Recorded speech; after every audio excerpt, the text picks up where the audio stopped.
Hello and welcome to a new mini blog. আজকে আমরা চলে যাচ্ছি চেন্নাই। হঠাৎ করে যাওয়ার কথা যখন চলে আসে তখন ব্যাগ গোছানোর সময় পাওয়া যায় না, তাই চোখের সামনে যা পেয়েছি সেটা নিয়েই এখন রাস্তায় নেমে পড়েছি। রাস্তায় যেতে যেতেই পথের ধারে দেখি মেলা বসেছে আর চারিদিকে আলোর ঝলকানি।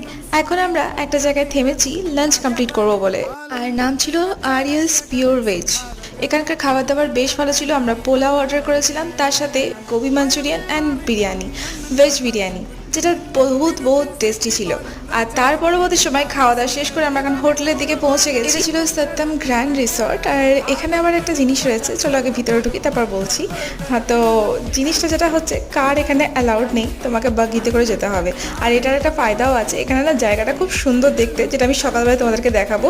তো চলো আপাতপক্ষে এখন রাতের বেলায় আগে নিজের রুমে ঢুকি আর তারপর ঘুমানোর পালা, কারণ এখন প্রায় 12টা বেজে গেছে। তো চলো নেক্সট ভিডিওতে আবার দেখা হবে। Tata, bye bye.